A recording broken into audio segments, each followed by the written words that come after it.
welcome to this important session on understanding the three new criminal laws that became operational on 1st July. Let me first welcome Advocate Sanjoy Ghose, who has so kindly agreed to help us to understand these laws, which have caused great apprehension even among lawyers. They have protested, but nobody's listening. Many of you are aware that Moneylife Foundation is a 14-year-old NGO primarily engaged in spreading financial literacy and advocacy for savers. The three new criminal laws will eventually have a bearing both on our money and our lives, and hence the need for all of us and our members to understand their implications. Now, on 1st July, if you are on social media, you would have noticed that police across India made it a point to register and report on Twitter, or X as we call it, at least one case under the new criminal law. This was a signal to the government that we have got going, and a signal to the people that we can whine and we can protest, but the Indian Penal Code is now history and the new criminal laws are a reality. So these are, I'm sure you find these tongue twister names hard to remember: Bharatiya Nyaya Sanhita, Bharatiya Nagrik Suraksha Sanhita, and Bharatiya Sakshya Adhiniyam. We obviously need help to decode what this means. The new laws, we are told, are going to create a more accessible, supportive, and efficient justice system, but it also means that each word, section, and sentence will be interpreted afresh by the courts, creating new precedents and new jurisprudence. So in the initial days, we'll undoubtedly face turbulent times. Some of us may become guinea pigs of the new system, and it is scary. So without wasting any more of your time, allow me to introduce Sanjoy Ghose, who has practiced law at the Delhi High Court and the Supreme Court of India since 1998. He is a rank holder alumnus of the National Law School of India University, Bangalore, and has been a Ford Foundation scholar. Advocate Ghose is highly regarded for his extensive experience in litigation, arbitration, and law reform. And anyone who follows him on Twitter would know that he has a great sense of humor and wears his learning lightly. He is a senior standing counsel at the Delhi High Court since 2022. He is also associated with the Delhi International Arbitration Center, the Delhi Judicial Academy, and the V.V. Giri National Labour Institute. Advocate Ghose has been deeply involved in law reform, including drafting of the Domestic Violence Act 2005, Sexual Harassment of Women at the Workplace Act 2013. His insights and contributions have helped shape contemporary legal frameworks that protect and empower individuals. Although he warned me that he does not practice criminal law, Advocate Ghose is uniquely positioned to help us lay people, as well as legal professionals, understand the practical implications of the brand new laws. Now, before I hand it over to Advocate Ghose, some ground rules, which some of you know. All of you are on mute. We will unmute you during the Q&A session if you press the raised hand button on Zoom, indicating that you have a question. You can also post your questions and comments in chat, but remember that Advocate Ghose is not going to answer your chat questions. That will be for the Q&A. And the shorter the questions, the better your chance of getting a more precise answer. For optimal viewing, we suggest that you keep the webinar on speaker view. And this meeting is being recorded. It will be available on YouTube, on Moneylife TV channel. So if you do not want your homes and your background being seen on camera, this is the time you may want to disable that. So now please join me in welcoming Advocate Ghose, and over to you, Sanjoy. Thank you, Sushita. It was very generous of you to introduce me with such a long introduction. Well, to start with, if you have problems in pronouncing or remembering these laws, I have come up with an easy one. India is a land of demons and gods. So we have Bakasura. So you have now a Bhanasur. Bharatiya Nagrik Suraksha Sanhita. Bhanasur Sanhita. So that's the new name, new form of the CRPC, what was actually the Code of Criminal Procedure. Now, you have warned me and repeatedly that not to get too technical, as lawyers tend to get, as your viewers may not be only lawyers. There are many people who are experts in their field, but not necessarily lawyers. So I'll try to, not get into caught in the sections and the nitty-gritty of it. So I will try to give you a bird's eye view. Please don't expect me to now give you, this is the section number, this is the change section. Anyone who's interested in the nitty-gritty can Google, and there are enough of all these comparative tables which you can find. So we are going to basically deal with the general trends and the general changes that have been done in these three laws. Now, of course, the history is important to understand that, yes, there has been several attempts at reforms of our law. As you know, our criminal codes go back to the British era. In fact, the Penal Code and the Evidence Act has been intact from the British era, but the criminal procedure has been amended thereafter in 1970s. Now, what was the need for an absolute abandonment of those laws and to come with this fresh three laws, as you know? Of course, the excuse or the justification given is that this decolonization. Now, why this had to be done in a rushed manner when the parliament had 150 odd members suspended, and you rushed through these epoch-making legislation just before the elections, is a political matter. I don't want to say other than put it for your consideration. Now, just a little bit of history. Of course, there has been demand made repeatedly that some laws require to be changed. For example, some of the penalties. You know, we had Kala Pani as one of the punishments under the penal code. Transportation for life, Sajai Kala Pani, that was amended long back. Over time, of course, there have been certain amendments. Technology has evolved, so you have a lot of amendments required with regard to the digital and electronic means of accepting evidence, receiving evidence, dealing with that kind of technology. And there have been various law reform proposals mooted from time to time by civil society and the Law Commission. In fact, you will remember when there was this major demand against dowry deaths, there was a law reform, and you had the 498A and 304B and other provisions included to deal with dowry deaths. When there was this whole thing about that Mathura rape case where Mathura's name was published, who was a tribal woman who was raped in a prison in a police station by Tukaram. Then there were reforms again in the law. So law has been responsive, and even the Law Commission has said there has to be proposed that there should be reform.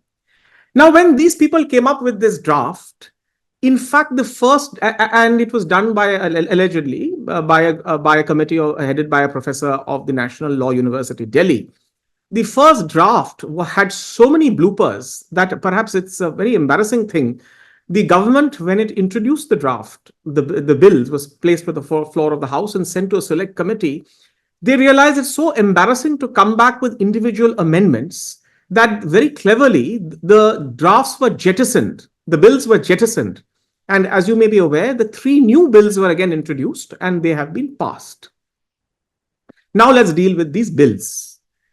Now, which are now laws. So the Bhanasur, as I said, Bharatiya Nagrik Suraksha Sanhita, which is replacing the Code of Criminal Procedure, is the most important code because it deals with criminal procedure.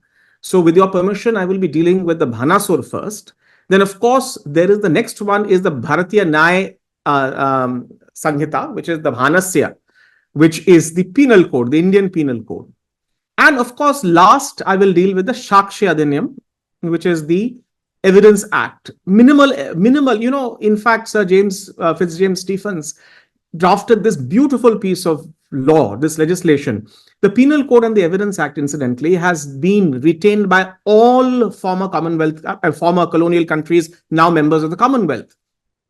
In fact, we have fought 3 wars, but India and Pakistan and Bangladesh had the same penal code until 1st July 2024, except the names were changed and certain provisions were added.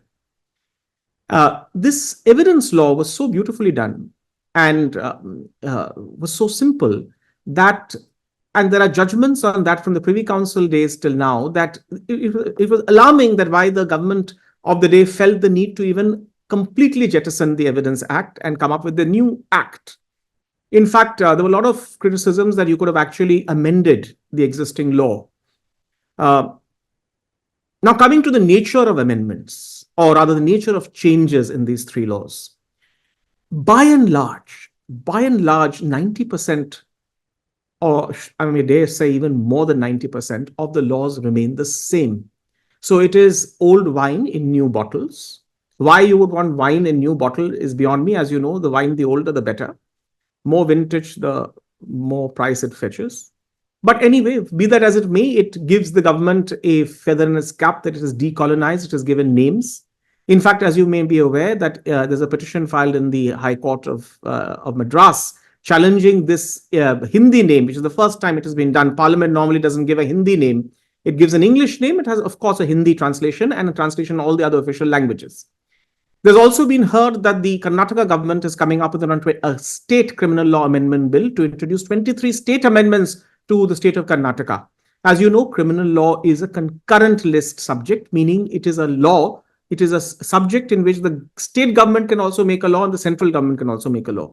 But now that there's a central law, the state government law will only be effective and valid if the president gives her assent to the state amendment.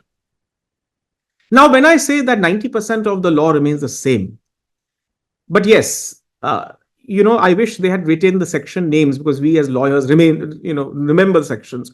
Many of you as laymen will remember some of the sections also, right? 420, many of you know, Shri 420. Well, it's now Shri 318. So the section numbers have been rearranged. Now, where they have applied their own mind, there have been problems. Now, having given this brief introduction, I will take the next 15-20 minutes, because I want to take your questions also. I think we have time till 6 o'clock to, I think, another half an hour, another 20 minutes I'll speak. And then we can, from 6:40 onwards, we can take your questions, subject to what Sucheta has to say. Now, I have had occasion, especially since Sucheta, got me to volunteer to talk to you people, to actually speak with the judicial officers serving and even retired judicial officers, lawyers who are actually experts in criminal law, day-to-day working, and a lot of interesting nuances I've got. Now, today, because of the paucity of time and we are dealing with 3 laws, I will only share a few. In fact, I will tell you the nature of the issues, problematic issues, some of which need not be discussed in this session. For example, there are such bloopers in this act that in one section, they have forgotten to write the word imprisonment. So it simply says 3 years. And 3 years what? Everyone understands you mean 3 years imprisonment. Similarly, for example, now they have introduced trial in absentia. And the appeal, the language is so idiotic that no one can, it simply says that a court of appeal, no appeal shall lie in a court of appeal unless the person filing the appeal presents himself physically. Now, here again, the language should be different. The language should say, because the appeal is filed in the registry of the court. Now, the staff sitting there will obviously not physically see the fugitive. So the language should be that the court of appeal shall not entertain the appeal unless on the first date of hearing or any date thereafter, as the court may determine, the appellant does not physically present himself. Now, again, these are very, very stylistic legislative comments. I don't think we have to deal with it at this session. So let's see, by and large, what are the problems or what are the issues that have come in this process. Now, remember one thing, and this is the fundamental principle which permeates into everything, and that is that the road to hell is paved with good intentions. I'm hoping that the road to hell here is actually with good intentions, because everywhere there is a good intention. But again, as I said, that if you don't back it up with infrastructure, then you have road to hell.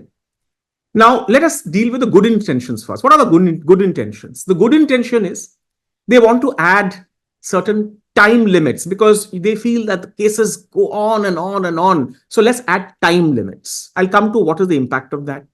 Second, in many provisions, they have added a minimum mandatory sentence. I'll come to the impact of that. Then, in many cases, they have felt the need to keep involved the parties in the criminal process, justice process. Like they want, for example, many of you, since this is a money-related group, will be concerned about check bouncing, right? 138, check bouncing, which clogs most of the criminal courts. Now they have introduced a provision that no criminal court in such offences will even issue summons until it first hears the party. So even some of the judges are at sea as to what does this mean? That first you get the person to come to be heard before summons are issued. Obviously, the person will say, I don't believe. Very few people will come and say, I am guilty. So then that person in check bouncing or any criminal case, less than 7 years, the accused will come and say what? Then once you have heard him, to what extent will you hear? What will you conduct a mini trial? And after you've done the mini trial, again, it's silent as to again how summons will go after this person has been heard. So your good intention was that, अरे पीठ पीछे कुछ होना नहीं चाहिए. Everyone should be heard. But now you've added this extra layer of where you're first, even before issuing summons process, you're going to first hear this person. Now, similarly, good intention that, some people feel that FIRs are just filed like this maliciously. So now they've added this provision that it is the discretion of the police. The police will do a preliminary inquiry. Of course, it says it's time bound within 14 days or whatever. They have to do a preliminary inquiry. But then again, it's given as a discretion. The Supreme Court had given a judgment in Lalita Kumari's case that every FIR has to be registered. And you know that a rich and powerful, a troll who is backed by a ruling party in the center or the state can register an FIR like this. A fact checker will run pillar to post, will have so much difficulty getting even an FIR registered. Forget justice, forget investigation, right? So, or an opposition party member will have such difficulty in getting an FIR registered against a ruling party person. So now they've added this, that there has to be the discretion is given to the police to consider this. So again, as I'm showing you, good intention, and it leads to road to hell, because again, you're giving so much discretion to the police. Similarly, again, a good intention, already it was there, a zero FIR. That anywhere, what is the objective? That if Sucheta has a snatching somewhere, her purse is snatched, let us say in Bandra, but then she finds out and her train ultimately stops, let us say in Thane, that she can go and register a case in Thane, though actually that happened in Bandra. So it's a good thing you're doing, right? But at the same time, you have not even provided in the law that FIR will then be transferred to Bandra, where actually it happened, and Thane has nothing to do with it. Also, you talk about the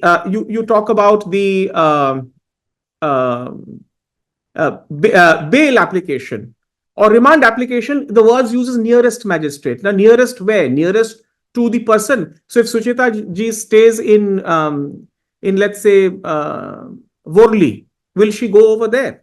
So there's a lot of good intention, but it is resulting in problems. Another good intention. Earlier, for example, if someone filed a case, investigation, and a charge sheet is filed, you could file a protest petition if you are the complainant, saying that, like I'm Arushi's father and mother, I am filing a protest petition that you have not made out the case. I have said you have to charge for section A, B, C, but you have only charged for section B, or you have filed a report saying no case is made out. I'm filing a protest petition. Conversely, the accused can say that, look, why have you charged me? Please discharge me, because you are saying I have done the offense of A, B, C, but look at the charge sheet, there's no document.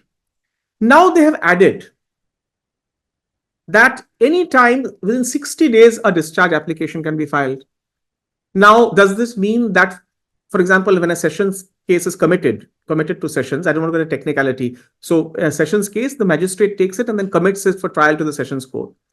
Now, will the sessions court be now sitting, waiting for 60 days for that protest petition to come, if it comes on the 60th day? And let us say it comes one day later and the person actually has a ground to say, I was caught, I had an accident, I fractured my legs, I was in a coma. There is no provision for condonation of delay. Earlier, all this was left to the judge in each case to decide. Now you're trying to be smart, you're trying to show that you're doing justice, you've added timelines. Again, good intention, road to hell. Another good intention, they have added that the charge has to be framed, again, timelines given within 30 days. Now look at this liquor scam in Delhi, or look at the scam unearthed by Sucheta ji last decade, like a stock market scam or a liquor scam, thousands of pages, so many witnesses, so many documents. How do you deal with these timelines? As I was saying in one show, that the elephant in the room is the infrastructure. You had the recent case where many of you, as a given money issues, you file consumer complaints, right? Many of you, and you've seen the state of consumer courts. Consumer courts dates are given 1 year later, 2 years later. Check bouncing cases dates are given 1 year later, and you are not increasing the infrastructure. You're not increasing the number of judges, and you are giving these deadlines and giving these lollipops 30 days, 60 days. All this will be done. Good intention, road to hell. And again, no consequence provided. Again, I was discussing before we were recording this live with Sucheta ji that one of the things, look at this. They are saying that within 5 years of this law, every investigator will have on his phone a number of a forensic expert who will come rushing. You all see these American serials, CSI and all that. So the Pandu Havaldar will have this CSI who will come with the forensics to do the forensics at the scene of crime. Of course, the law very cleverly doesn't say in 5 years, if the state of Maharashtra doesn't do it, what happens then? Will the investigations be declared wrong? But now you've introduced this. Very good. Of course, there has to be technology and we have to take advantage of technology. But look at the existing state of police reform. Look at the police. What kind of equipments are you giving them? You all know. There was so much. There was a commission after that Mumbai attack, the terrorist attack, Ajmal Kasab and all. What kind of equipments the police had?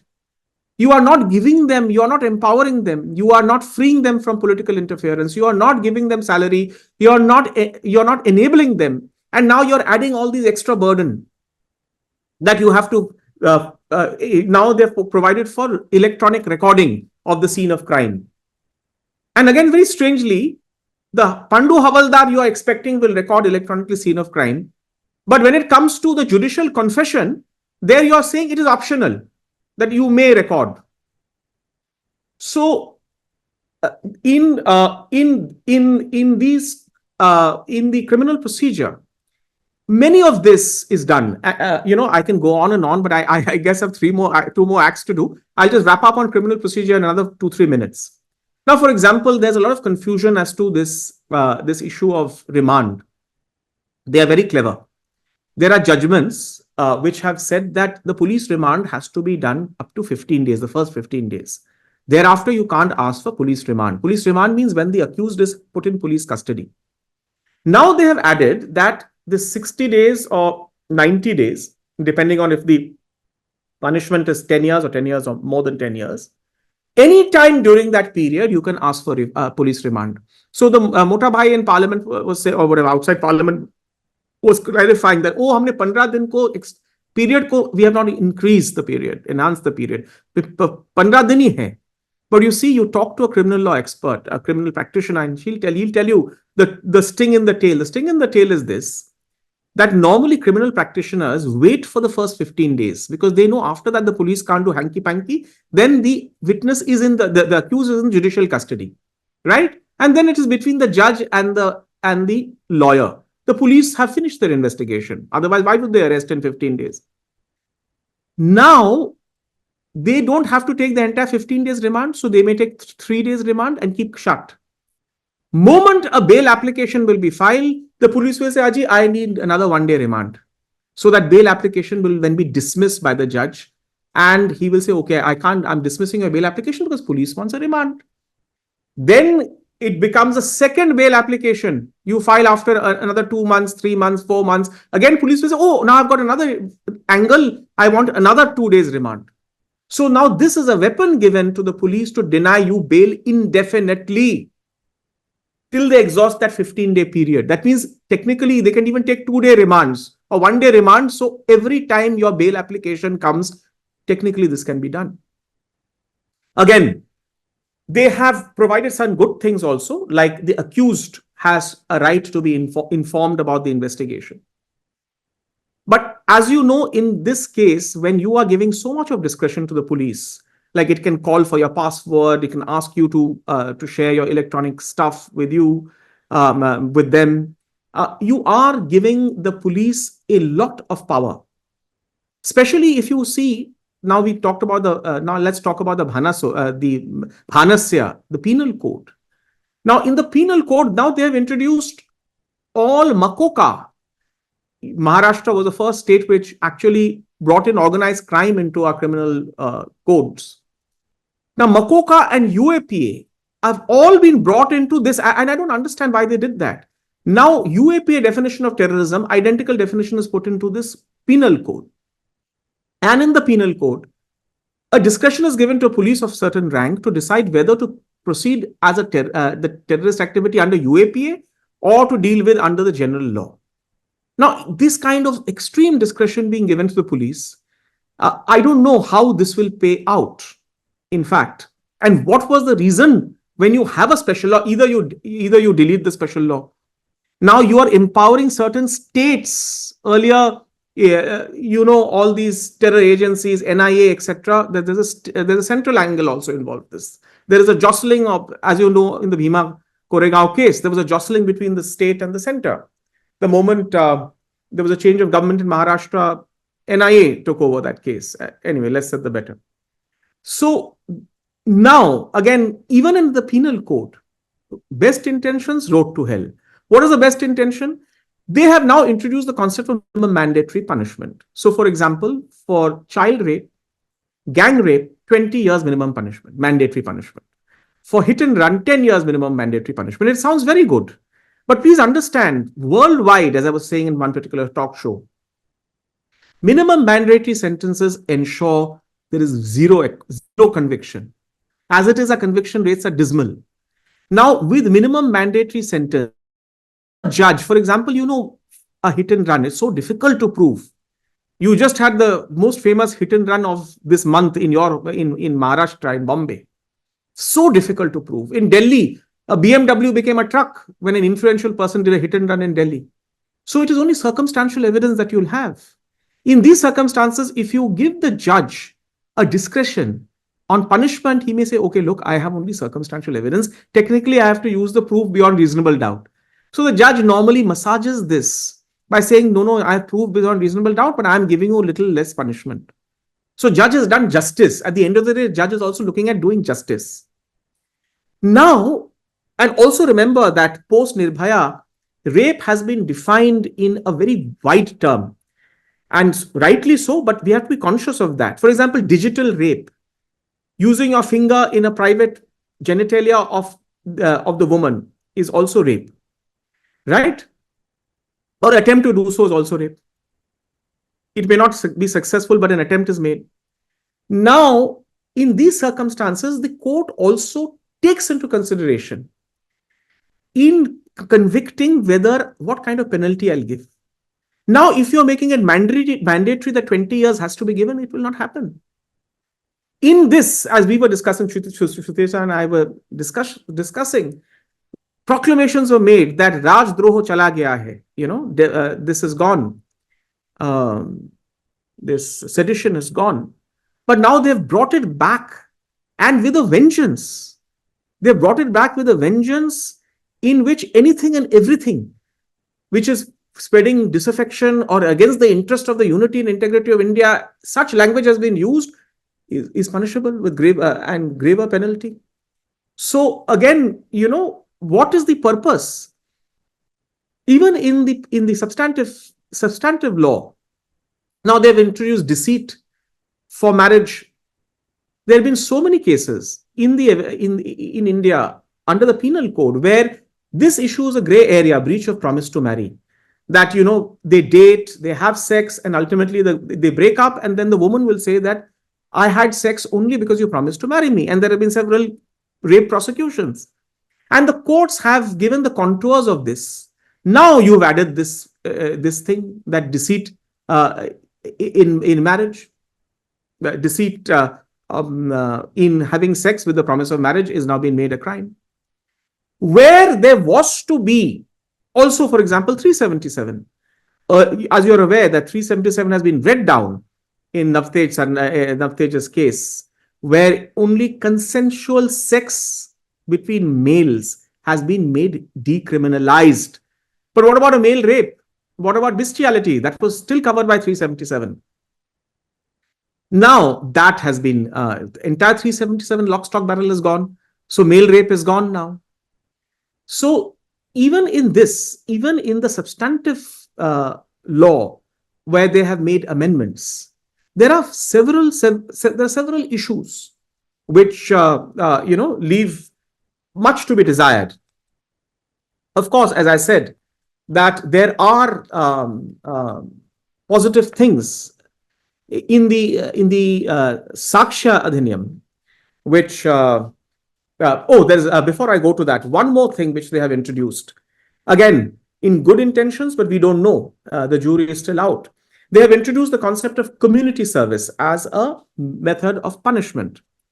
So it is good, but again, please remember that unfortunately we don't have a even playing field. Many of you people, even middle class people, find it so difficult to hire lawyers and fight your cases.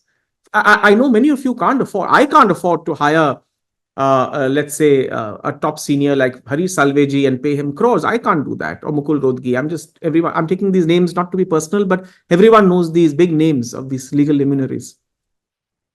Today, battling legal cases is so expensive for even an investor going to a court or a forum.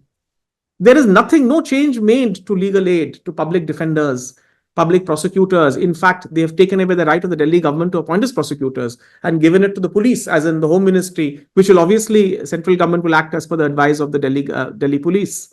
So police and prosecution have now become one. The check on police was an independent prosecution. That is gone as far as Delhi is concerned. So even community service, I don't know, maybe a rich, influential minister's son will just write an essay as community service. And whereas a Dalit or a tribal or a deprived poor woman will not even have money to post bail. Of course, there are various other things which they have done, like they have allowed use of receipt of evidence electronically. Even remand hearings can be done through electronic means. So that and those changes have been done in the evidence law also, where they have expanded the scope and ambit of an expert witness to all matters, and then evidence being received electronically. But again, please relate this to the existing state. Please, I ask any of you, please go to the district court of nearest to you, just out of curiosity. I know no one wants to go to court out of curiosity. It's like saying go and visit a hospital. No one wants to go unless you are ill. But at times, it's very important for you to see the existing pathetic state of infrastructure. And you are expecting such high level of electronic usage. So which is why I said that, like Muhammad bin Tughlaq's path-breaking initiatives, like introducing a coin instead of gold and silver as currency, taking the capital to Daulatabad in the center of India to be insulated from the borders. They are very, very far-sighted and visionary ideas, but they're far ahead of their time. So here also, what you have done is you have made these laws where you have hardly had any effective consultation. You have not put a penny into the infrastructure in capacity building. And you have introduced all these changes. Now, these changes again you have not given the country, the stakeholders, namely the lawyers, the police, the judges, to absorb and take it in. There was a request to defer this, but that was never done. And now these stakeholders who already had a trouble in implementing this will have difficulty in giving effect to this. And again, everywhere it's good intention, but again, road to hell. Good intention that you are making trial in absentia possible.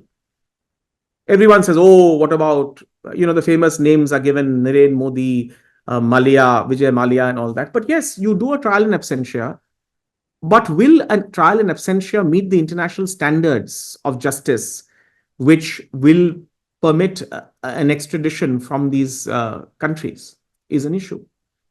Now you have provided for forfeiture of property for any involvement in any criminal activity, forfeiture of your property. So this whole concept of the state having this in cooperation with, of course, there is an oversight of the judiciary, but of course there have been complaints, as you know, where that oversight powers have not been properly used. So the issue is that whether we are actually creating a monster. Also, for example, the provisions like restriction on adjournments, timelines to decide mercy appeals. Of course, they have not given, they can't impose the punishment, they can't impose a timeline on the President of India. But certainly, they have now put in timelines before and after so that these mercy appeals, which go on pending for years, can be heard expeditiously. But this is not new. When it came to the amendment to the CPC, when it came to the amendment, introduction of the Commercial Courts Act, we have tried this. Stopping of adjournments. But do you think the adjournment culture, as you say in your films, Damini, Tariq, has that stopped? Of course, I have to take the fall as a lawyer. Often, and I have no shame in admitting it, often we lawyers are engaged just to secure a delay, just to secure an adjournment. Because the process is the punishment in India. The process is the punishment, and all of you know that. If you know that you file a criminal case, the complainant has to be there on every date of hearing. Every application has to be made for exemption. So many people don't. We as lawyers, in fact, someone actually long years ago banged my car. And then someone asked me that, why don't you want to file a criminal? And he was drunk. He was driving a motorbike and he was actually drunk. In fact, he was holding a bottle. I mean, the smoking gun was there. He was holding an alcohol bottle, and I was a young lawyer then. And I was asked that, will you file a criminal case against him? I said, God, no, because I know the criminal system. I will file a criminal case, and then for the next 20 years, I will be going there. I will be going and filing the every hearing because I'm a complainant. I have to be there. Process is the punishment. And there's a little lack of clarity, and I think I must end. Sorry, Sucheta, I've taken more time. I'm rambling on. A lawyer, given an unrestricted audience, can go on and on. So I'll just wrap up in the next 2 minutes. Now, just this little clarity your viewers should know. The fundamental principle of criminal law is that criminal law can't be retrospective. Okay, so you can't be punished under a law which was not a law when you committed the allegedly committed the crime. So therefore, if any crime has been committed or alleged to have been committed before 1st July, midnight of 30th June, 1st July onwards, you will be tried under the substantive law of this Bharatiya Nyaya Sanhita. Before that, under the IPC. You will not be tried under this new law, you'll be tried under the old law. However, the procedure will be the new law, Bharatiya Nagrik Suraksha Adhiniyam, because procedural law can be retroactive, as in it can apply to a crime committed earlier. So we, as you know, a criminal case which goes on for 20 years, we are looking at a situation. Don't think that, those criminal laws are over and now we have three new laws.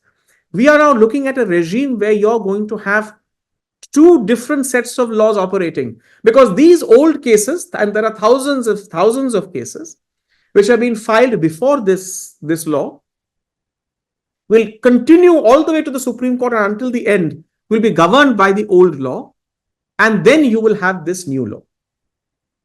So therefore, I feel that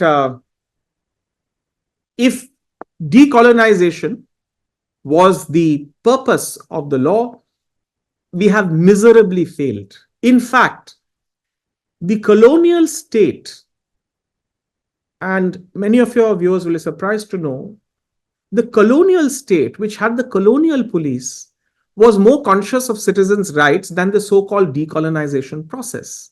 How, you may ask? Statements of the accused given in police custody were held inadmissible. Why was it held inadmissible? Under the Indian Evidence Act, British Raj ke zamane mein, it was held inadmissible because there was an understanding that the police would be, there was an element of coercion. Now you're introducing all these new laws since independence. I'm not blaming one particular government. Everyone has done that, where you're changing the burden of proof. Another thing the British Raj did, innocent until proven guilty. The whole principle of criminal law which the British introduces, that let 99 innocent men go scot-free, but not one innocent man should be hanged or prosecuted or found guilty. That was the principle. And that you have completely overturned. So as I'm saying, the colonial state was more concerned about the right of the Nagarik than the government which has brought in the Nagrik Suraksha Adhiniyam and the Bharatiya Nyaya Sanhita, the Nyaya that you are giving. So therefore, as I was saying, that if you actually wanted justice, then you have to understand how creaking the criminal justice system is, how so many people don't get proper lawyers to defend them. People who are tribals, Dalits, women, middle class, even simple people who are upper middle class, small investors, your members, your viewers.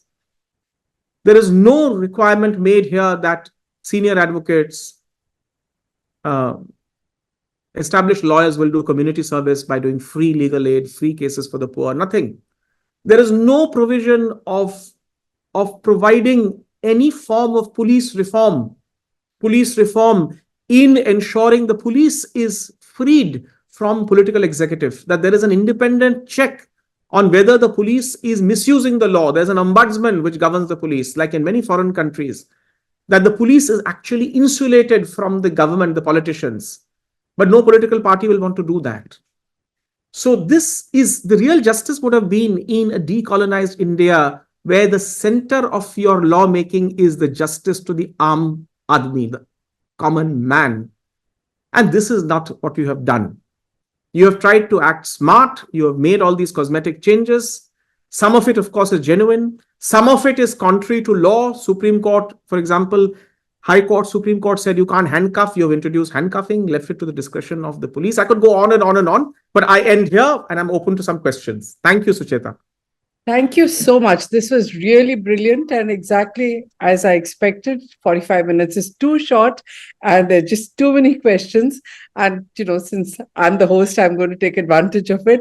I have a couple of things to ask you. So, basically you're saying that there's so many things that are up in the air, right? So the IPC will work parallelly. So those cases will go on and there's so many of them. But the new criminal procedure code can apply to the older cases. I mean, if you have an example of how this would work out, one would love to know that. Second, you said there are mistakes that even the courts are noticing in the way it's drafted. So how will that play out? And the third is that this is not cast in stone because you're saying each state will change the laws. I mean, what kind of confusion will that lead to? Because, for instance, on digital media, you say something and they arrest you.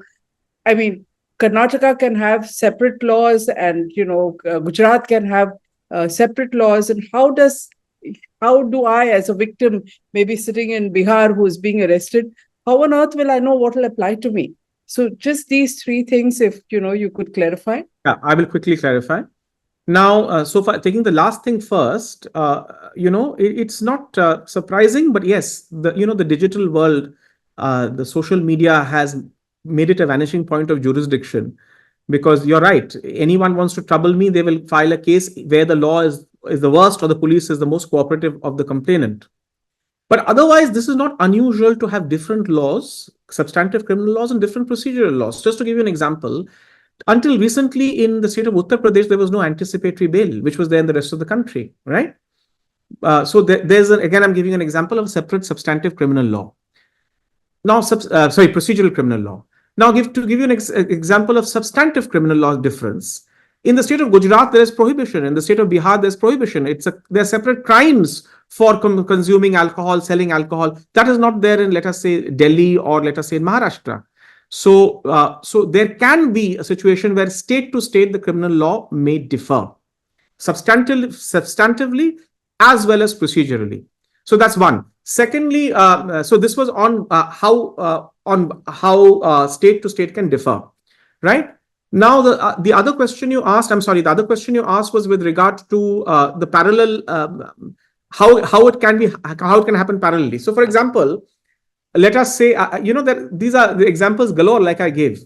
Let us say that I have a fight with Sucheta standing in, let us say, Juhu, and she runs and goes off to her house, near her house, which is in a different police station, and she registers a complaint against me. Let's say I run to my house and I register a complaint against her. Let us say at 11:30 on 30th of June at night. She the next day, because now the new law has come and she can file in any police station, nearest police station, again, as the law doesn't say after that what happens, will file in any other place. Let's say her home, which is not near Juhu. Let's say she stays in Chembur. So then again, it is sheer confusion as to how this trial will go on, what law will apply. Normally, the answer would be that the procedural law applies to the existing trial. So if the trial is starting today, then the procedural law of today will apply. But the substantive law of yesterday, because both of us are agreed that our jhagda, our whatever criminal action, you claim I hit you, I claim you hit me, was happening at 11:30 on 30th of June. So therefore, it will be the previous IPC which will apply and not Bhanasya, the Bharatiya Nyaya Sanhita will not apply. Problem of criminal law certainty. The penal code is from 1860s. You have judgments of the Privy Council, Federal Court, the Indian Supreme Court, state high courts. Now you enter into virgin territory. For example, one sitting judge I was discussing this case with a judicial officer, because I wanted some insights from that sector also. And they said, for example, now you have said 60 days. And I gave you that example, 60 days. You have to file the application for discharge. Let us say the person files 1 day later and has a very, very good ground why he could not file in 60 days. Let us say he was actually being kept captive by a terrorist in Israel. So therefore, he could not fly back to India and file this case within 60 days. Now, will the trial court be able to condone this? 1 day delay? Let's say he filed it on the 61st day. The law is silent. Now you're going to have case law developing. That can it do it? If so, how? Or you'll have to file an appeal? Or will you have to file a writ petition to get the writ court to condone? Can the writ court condone? So, the whole jury is out. Lawyers should be very happy. We should thank Modi ji for giving us more work. At least for my lifetime, he has ensured that we will never be without bread on my table. But for the poor, but for the common man, it's another story. Quite depressing to hear all of this. And, I think we'll open it up to questions from people. As Akshay would tell you, please do the raised hand button if you want to ask the question. But I think there are some questions here which one can start with. So there's a question by Jyotirmay Mayank, who says, I want to know about punishment in hate speech cases. So he's talking about Justice Nariman stating that there's no minimum punishment, so conviction is impossible. He advocated for complaint by common citizens against people in civil courts. In fact, now hate speech, you're saying forfeiture of property will be all over. So other than bulldozer justice, you can just have forfeiture of property as a new kind of justice, even for hate speech, isn't it? Well, again, as I said, that now you have put in such a vague definition of, as the Home Minister said, "Hum Rajdroho hata ke Deshdroho kar liya hai." So Someone may say hate speech is against the country, against the unity and integrity of India. So you may prosecute under hate speech, depending on what you consider hate speech. Someone may consider saying something about Hindu faith as hate speech. You never know. Someone may criticize something, a Swami or a Sadhu. That will be hate speech. So it is up in the air. You're right. Issues like organized rioting, etc., have not been specifically dealt with. But again, hate speech as such may not be specially covered, but it is, I mean, again, it all depends on the way the police will interpret and give effect to this. So the key, as I keep saying, is police reform and insulating the police from executive interference. So we have several activists over here, including some who have been frequently arrested for protests when they're working with Adivasis and others. And we have people like Vinita Deshmukh, who's an RTI activist. I think all of them have a question: how dangerous is this new law going to be for them? Because what could be construed as anti-national, what could be construed as hate speech, and the consequences are much higher for them, isn't it? So would you have any advice on what they should worry about, or what is it that they should be careful about? See, one thing is that, they have tried to introduce, again, I didn't want to go to technicalities. It's very surprising what they have introduced. Now, for example, a search, they have put in mandatory videographing a search. But if that search is in pursuit of catching a criminal, then there is no need for videographing. Now, if, for example, I want to plant some inflammatory material in an activist's house and then recover it and say, oh, look, she had a pamphlet or she had some letter from this Naxal saying that come and we'll kill XYZ. Now, while the videography is required, videography would have protected you. The whole search would show that there was nothing and this is planted later. But now the policeman will say, oh, I just saw that she was showing some rifle, revolver to me. So I went in pursuit of catching her and therefore I could not videograph. Whatever protection they have given through one hand, they have taken back through the other. So yes, I don't want to sound alarmist just like that, because of course there has to be change of law. Many of the provisions, as I said, with regard to technology are done. But we live in an age where everything can have a positive, have a negative thing. For example, now they are saying videograph. We live in the age of AI. We live in the age of deep fakes. And do you think a poor judge with lack of infrastructure, lack of training in Jhumru Talaiya sitting there will be able to discern what is a deep fake? And where is your mobile van with a forensic expert who is supposed to be in every district court within 5 years? We'll wait for 5 years. Very good that he has done it now. He has 5 years to go for Modi 3. We will see. At the end of 5 years, how many states have this mobile van at every district court? But yes, in everything, let's be very clear. And this applies to the Constitution as much as to the Penal Code. Ambedkar on the last day of the Constituent Assembly said that I can give you the best constitution in the world, but in the hands of thugs, that best constitution will not work. And I can give you the most flawed constitutional document, and in the hands of good people, it will flourish. So all these provisions, as I said, there is no effective check on either the police power or on the state control over the police. That is key if you really want to insulate the Nagrik. Absolutely. Akshay, do you have any of the raised hands? Because I can't see them. No, ma'am, there's nobody that has raised hand yet. Okay. One of the questions that I had noted when you were speaking is about the zero FIR.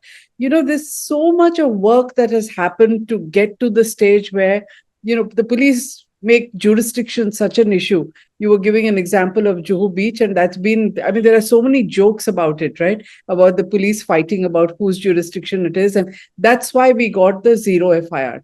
Now, suddenly, if there's going to be no zero FIR, aren't we going back a long way? Especially, in Bombay, the railway accidents that happen. So people fall off a train. And I know that Sameer Zaveri is probably here, who's been fighting so hard about the need for a zero FIR. Where does this new law? No, I'm sorry. Maybe I did not communicate. There is zero FIR now. They don't use the word zero FIR.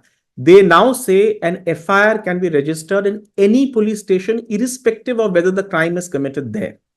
But having said that, as I said, this is a shoddy drafting. They have thereafter not elaborated as to then what is the procedure. Will it be sent to the territorial jurisdiction of the competent court or the competent police station? What will happen? And that confusion is confounded even thereafter in matters of bail by saying you can go to the nearest police station, extension nearest police station. Nearest police station may not be the jurisdictional police station. Okay. So again, you're saying it's good intention and has good intention, shoddy drafting, not thinking through the practicalities of stuff. Right. There's another question on provision for storage of videograph scenes I think what the person wants to say is, how will it affect the admissibility of the said recordings?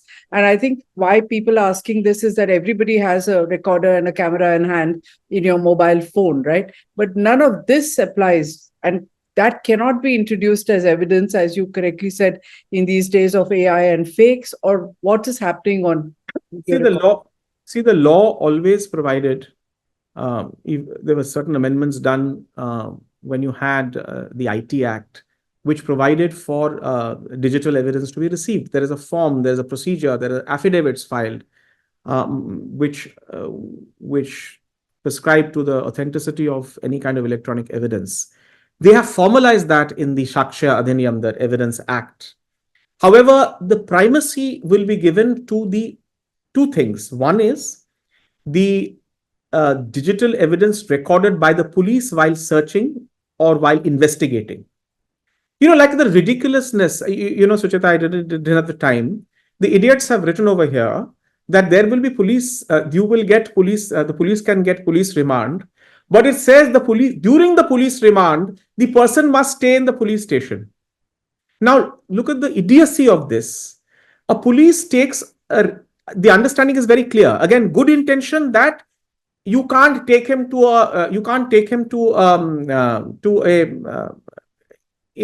let's say a private farmhouse and do an encounter killing, as allegedly was done of Prajapati, etc. in Gujarat. But to say that every night he must be in the police station is ridiculous. For example, a police may take a person on remand to actually go to a place outside Delhi in a train or in a plane to Bangalore, let us say, to do investigation, to recover certain evidence or mobile or do something. But now this law says every day you have to be in a police station. So there's no thinking through at all. No thinking through at all. Amazing. Which brings me to the question that Sri Krishna is asking. He's an advocate and practices criminal law in Pune. I heard Justice Gautam Patel also saying this recently in an interview, that the Indian Evidence Act is such a fantastic piece of legislation. And, how much of it has changed in these new laws? And, is that this also full of good intentions? Has it been destroyed? What's your view broadly on it? Mercifully, of the three existing codes, the least intervention these people have done is to the Evidence Act, the least intervention, mercifully. But again, we as lawyers, judges, police have to relearn because all the sections have been renumbered, etc. I would have said the easiest thing would have been to just change the name of the law and give credit to the government and call it whatever law and say that, now you have decolonized it. At least the section names remain the same. It's like we remember, section 27, that's recovery evidence. Death, we remember dying declaration. The section numbers are like, even a person who doesn't do criminal law on a daily basis will remember these sections by heart. Well, of course, of course there will be the other side also, and we have to be fair. The other side will say that, look, this problem will always happen in transition. You are the transitioning generation, so bad, sad for you. But the new law school students will only learn the new law. I'm conscious of that which is why I am not opposed to going back to law school, mentally to law school and relearning the sections. But my problem is just changing for the sake of change, just changing in haste because you want to go down in history as a person who has changed the colonized laws and decolonized criminal justice. That is a problem. So we have a question from Rakesh Vajpayee. Go ahead, Mr. Vajpayee. Yeah, my question is very simple. Is being critical of the government or of the policy of the government on social media or the WhatsApp a crime now and punishable? Thank you. Thank you, Rakesh ji. Again, unfortunately or fortunately, I can't answer your question. Because let us say, while criticizing the government, you have revealed certain secret of the government. The government may say that your action is opposed or attacking the territorial integrity and foreign relations of India, and therefore you have committed Deshdroh. And then you will be punishable under the Bharatiya Nyaya Sanhita. So again, I can't give you a general comment as to whether what critical would mean. And again, so this is vague, right? Because criticality, to what extent will the society, civic society tolerate criticality? And I think for the last few years, that is what we are dealing with, that to what extent criticality is being tolerated in society. And it seems there is a selective toleration of the criticality. In certain cases, the criticism is being accepted because they belong to a particular political affiliation or particular ideology. And in certain cases, even the remotest criticism or fact-checking is being targeted. So unless, and I come back to it, unless you insulate the police, you make the police only accountable not to the political executive, but to a prosecution or an independent agency, you are not going to get out of the problem which you are anticipating. So basically, you're saying that it will have a chilling impact on people and what they say. To an extent, that's a good thing, I guess, because people say whatever they want to. But criticism of government is going to be a lot more scary, isn't it? I'm going to ask one last question, which is there any section on crime against persons with disabilities? Kanchan Majumdar has asked this. I'm sorry, crime? She wants to know if there's any section on crime against persons with disabilities. Is there anything special that... I can't off the record, I'm also new to this. You must give me some time. What I remember with regard to persons with disabilities is at least persons with disabilities, in case person with disability is to identify in a test and identification parade, then the magistrate has to accompany that person in doing the test identification parade. If I'm not mistaken, just check. So far as rape is concerned, raping a person with disability has been specially taken as an enhanced offense. But it's a very important question. But maybe I can get back to you if you share your coordinates with Sucheta. I'll definitely get back and let you know if there's anything else on persons with disabilities. Excellent. I think with this, we come to the end of our session. It's been very, very enlightening and frightening also. And thank you so much. I'm so glad you didn't get into sections because I think we have a much broader understanding of what has happened. So we bring the session to a close. Thank you so much for making time for us. Thank you so much.